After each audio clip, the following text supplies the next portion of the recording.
Hi, and welcome to Smash or Pass, but make it the top Goodreads 2024 book releases. And I'm basically going to tell you if I think I'm going to read them or not, or if I think that they should be read or not. Gonna be using the list that Goodreads provides for 2024, and basically I'm gonna go in order of like the top shelved books. So that means like based on the amount of people who have shelved it, like as want to read, like whichever books have the most of those tags like get put to the top of the list, and then we go down. So I'm just gonna go, there's 4,605 books being released. We'll see how many we get through. At the most, we're going through the top 50. And I honestly think there will be more passes than smashes. Also, this is my own opinion. You can read whatever you want. Okay, but let's get started because I'm very excited about this. And some of these might go quite quickly because they're new books, so there's not a lot of information out there about them except for the short little descriptions. So it's kind of instinctual. Okay, starting off, we have Emily Henry's Funny Story. Now, don't at me, I've never read an Emily Henry book, and I know that she is extremely popular, and I think she wrote Normal People. No, that was Sally Rooney. She did not write Normal People. But Emily Henry has written a lot of popular books that I believe are romances, and her covers pretty much look the same. I think she wrote Happy Place, which came out this year, maybe? And for me, this is gonna be a pass. I'm not interested in her books right now. Maybe I will be, and I'm missing out, and I will pick them up. But I don't think this is gonna be the first one of hers that I would pick up. From what the description sounds like, it sounds like fake dating, posting misleading photos of their summer adventures together. Who could blame them? It's all for show. There's no way that Daphne could actually start her chapter by falling in love with her ex-fiance's new fiance's ex, right? So honestly, it's a pass for me. The next book is The Familiar. This is by Leigh Bardugo. This is going to be a pass for me. I do not think that her adult fantasies are for me, and that's just what this seems like. I don't know. No one said anything good about Hellbent that I saw, so I just don't really have an interest in pursuing that, even though I've read all of her Shadow and Bone trilogy, The Six of Crows, and I am interested in reading the Rule of Wolves duology. Next, House of Flame and Shadow. This is the third book in the Crescent City, so it's written by the Queen, Sarah J. Maas. This is going to be a smash for me. I have not read the first two Crescent City books, but I am hoping that on January 30th, I can just appreciate that everyone else is reading it. I probably will not be ready to read it by January 30th, but hopefully I'll start Crescent City this year. That's on my 20 books before I turn 20, and in 2024, I will turn 20 years old. So hopefully I'll get on that. Okay, the next book is Bride by Ali Hazelwood, and this is obviously a smash. I love Ali Hazelwood. I have read almost all of her books except her newest one, which I think is a Beauty and the Beast retelling, and there might be one other one. This I definitely think is going to be unique. The main character is a wolf, I think. Oh, it's A Marriage of Convenience. See, I said smash before I even read the description, but Marriage of Convenience, love. You know what else was A Marriage of Convenience? This book. And if there's one thing about me that's for certain, I loved this book. Okay, next on the list, A Tempest of Tea. This is part of a new series called Blood and Tea, so this will be book 1. What is this book even about? I think it's the magic system is tea. Is that wrong? Band of Misfits. Ooh, Criminal Mastermind.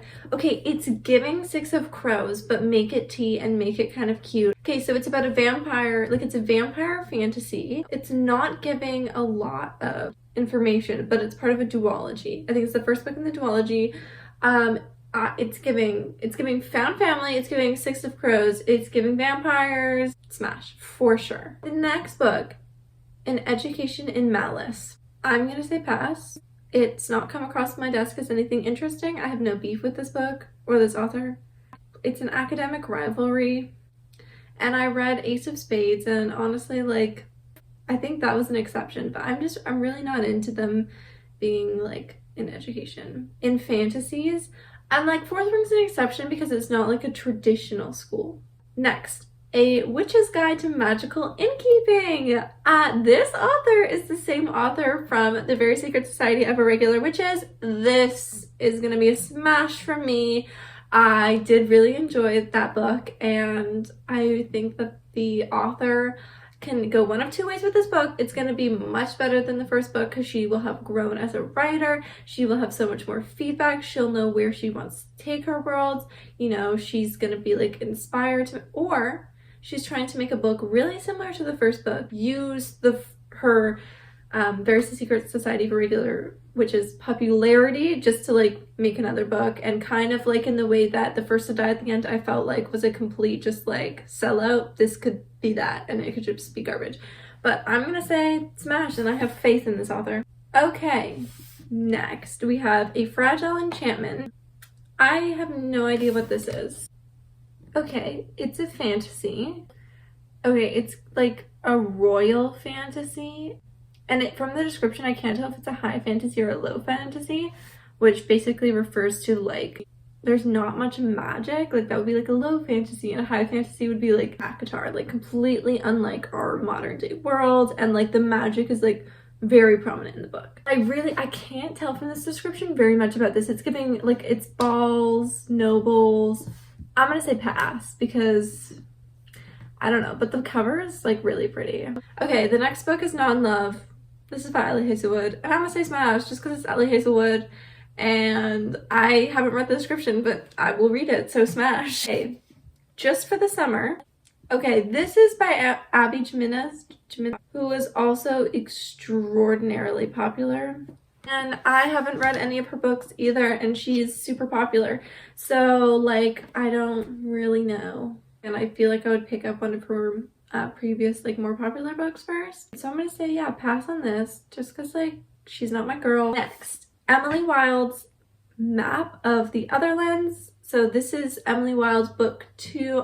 I'm going to, I can't tell if it's smash or pass. I haven't read the first book, but I really want to. I have a plan to read the first book because it builds off Emily Wilde's Encyclopedia of Fairies. However, like, I've heard mixed reviews on the book. It just looks so cute. Hesitantly gonna say smash, but it really depends on the first book. Next, A Fate Inked in Blood, which can I just say, like, fantasy is doing such a good job, like, getting in these top rankings. Romance is up here too, but like fantasy, get your coin. A Fate Inked in Blood is the first book in this new series. Okay, so she's like already married. Okay, so this main character has a secret, and that's that she has this like amazing power from this goddess like in her blood. So like a fate inked in blood, like she's the chosen one, and it's a forbidden love. This sounds like it could be really promising. I'm gonna say smash just because it does sound like a fantasy book that I would like. Smash, and that's The Prisoner's Throne. This is by Holly Black. I'm very loyal to my authors. She wrote The Crow Prince, which I loved. And I do have The Stolen Heir, which is the first book, and this will be the second book. And it just sounds so amazing, but I haven't read it yet. There's a common theme here. I know for 100% fact that I am going to read it. And I'm sure I'm going to love it because I loved her Crow Prince trilogy. Okay. To Gaze Upon Wicked Gods. Another book 1. Like, the thing about fantasy is the cover's so pretty. Yeah, the thing about fantasy is we love our series. We're not done with the book after book 1. Okay, so she has this gift given to her by death, which is, quote, the ability to pull the life right out of mortal bodies. Oh, this sounds so good. So she's discovered, like, her powers are discovered by the prince, is that she has to become his private assassin, or I guess die? I don't know, it doesn't really say. But like, okay, no, that's a smash. I'm so excited about this book now. This sounds so interesting. I mean, I assume that she falls in love with him or something. I don't know, it doesn't say. Maybe not. Maybe that's just me, but that sounds so good. The Reappearance of Rachel Price. This is by Holly Jackson. She wrote A Good Girl's Guide to Murder. I just assume that this is going to be a similar vibe. Yeah, it's an 18-year-old. Oh, this is so interesting. So they're actively filming a documentary with like the Price family, but Rachel Price, who like disappeared, whatever, comes back and starts telling like stories about what happened to her when she was like gone or how she disappeared, but like we don't think she's telling the truth supposedly. So that sounds very interesting. I'm gonna say that gets a smash from me. Next, A Dark and Drowning Tide. I've not heard of this book yet. It says this sharp-tongued folklorist must pair up with her academic rival to solve their mentor's murder. This lush and enthralling sapphic fantasy romance. I'm saying pass. Okay, The Fury. This looks like Evil Eye or something like that on the cover. This is a tale of murder. Murder is the hot topic of 2024. Let me tell you. Okay, from the description, the writing style I'm getting is very similar to Anxious People by Frederick Backman. It was cute and quirky in the beginning, and then I got kind of annoyed by this. It's like the author's talking to you and trying to tell jokes with you, or like be kind of fun with their writing with you, and I think that that's great for some people, and it really is like, it makes the story much more compelling. But for me, I get so distracted and I can barely understand what's going on, and that just could just be a me problem. Yeah, I'm gonna say pass. It just says like, on one night, like one of us was murdered. Like it's Where Sleeping Girls Lie. Is this the person who wrote? Yes. Okay, I knew I recognized her face. Okay, yeah, she wrote Ace of Spades. So I think that this is gonna be a good book. Okay, but she's starting her 3rd year of high school. Okay, so there is a student that is found dead. It's like this like academy, like Dark Secrets of the Academy. It sounds like Ace of Spades. I'm gonna say pass just because I think like I'm just not gonna end up picking it up. Heavenly Tyrant. This is Iron Widow 2. I haven't read Iron Widow 1. But I want to read it. I guess smash, just because like the first book sounds appealing, so I guess therefore the second book might be good. Yeah, I'm not really understanding the description just because I haven't read the first book, but so yeah, we'll go with smash. Okay, The Warm Hands of Ghosts is next. I'm saying pass. And like the description, just like it's not telling me anything. It takes place in 1917 and 1918. Don't really know what's going on there. Just doesn't sound like something I would like. The Last Murder at the End of the World. Outside the island, there is the world destroyed by a fog that has swept the planet, killing anyone that touched it. On the island, it is idyllic. 122 villagers and 3 scientists living in peaceful harmony.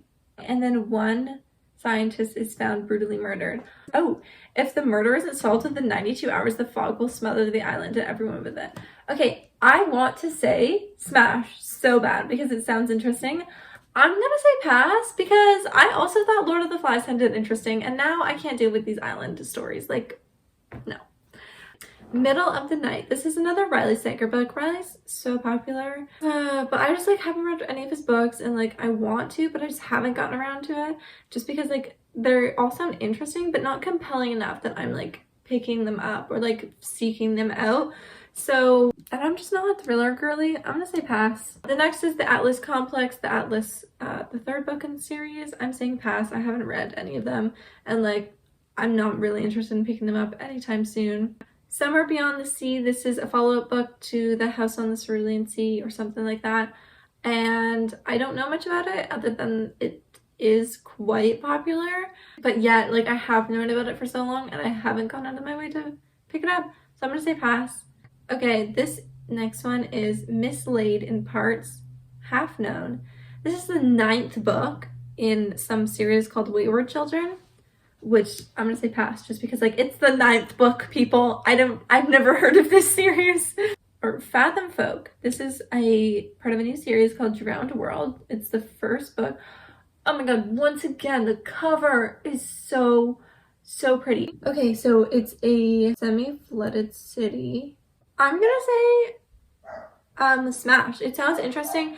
It's like, but also the cover is just like really pretty. There's a sea witch though, so that's also, you know, helping. So those are some of the top books. There are so so many more on this list, and I encourage people, like, check the list out so that you can like mark it down on your Goodreads as to like what you might want to pick up in 2024, stay up to date with what is coming out in 2024, and like get a head start on some of these books that I'm sure are going to be really popular.